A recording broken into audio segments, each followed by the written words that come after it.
The first light of dawn crawled over a city that should have been alive, but wasn't. Buildings stood unscarred, streets silent, and smoke no longer choked the horizon. Yet Sergeant Daniel Cross knew better. Somewhere beneath the calm, a pulse beat, a rhythm not his own. The whispers of the dead tickled the edges of his mind, and the faint glow in his eyes reminded him the war had never truly ended. It was waiting, and today he would face it. The first light of dawn crept over the horizon, but it brought no warmth.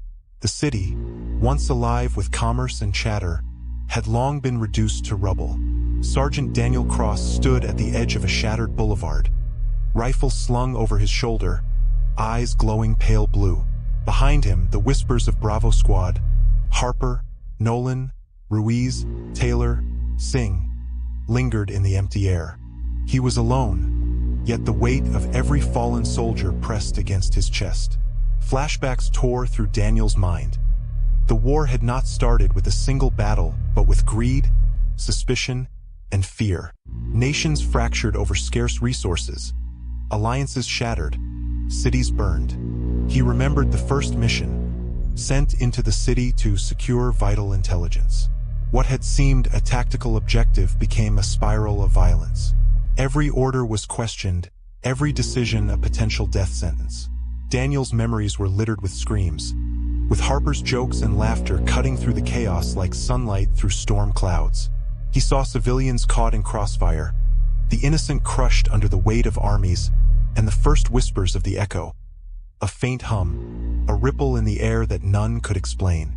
It had started small. Radios that hissed with faint voices, shadows in the corner of vision, soldiers hallucinating familiar faces calling them to danger. By the time Daniel realized what was happening, the war had already become a living entity. The echo fed on memory, pain, and death. Now, standing in the ruined city, Daniel sensed the ritual beginning. The cathedral, the heart of the spectral network, had become a fortress of spectral energy. Harper stepped forward, half destroyed and calm, surrounded by the ghostly forms of Bravo Squad. "You left us," Harper said. "Now finish it, or join us forever." The ground trembled. Blue light pulsed under Daniel's boots. The air was thick with whispers, the hundreds of voices of the dead merging into a singular, deafening chant. "You shouldn't have stayed behind." Daniel raised his rifle, but his hands moved against his will. The pulse of the echo synchronized with his heartbeat. He had become both soldier and weapon, tethered to the ritual that spanned the city. Around him, spectral soldiers advanced, their pale blue veins glowing in the dim light, firing weapons that ripped through walls yet left no corpses. Then the battle truly began. Daniel sprinted through alleys and shattered streets, dodging debris and phantom attacks, firing bursts into forms that dissolved into smoke before hitting the ground.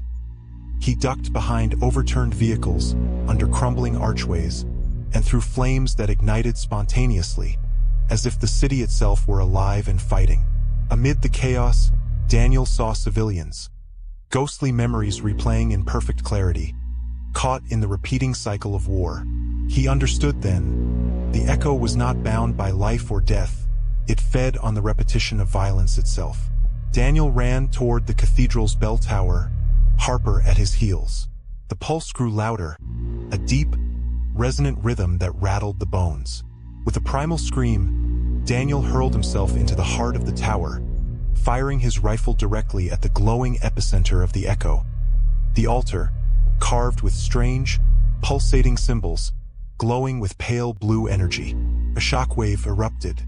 The light flared, then dimmed. The whispers stopped. Time seemed to slow. Harper and the spectral squad wavered, caught between existence and oblivion. Daniel collapsed, gasping, as the pulse receded. When Daniel awoke, the city was different. Fires had gone cold. Buildings stood whole. Streets were empty but silent, free of the roar of battle.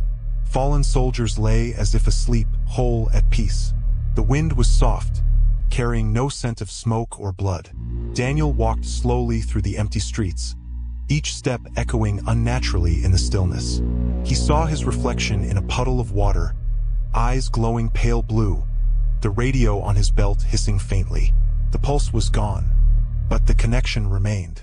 He understood that the ritual had ended, that the cycle of war had been paused, not erased.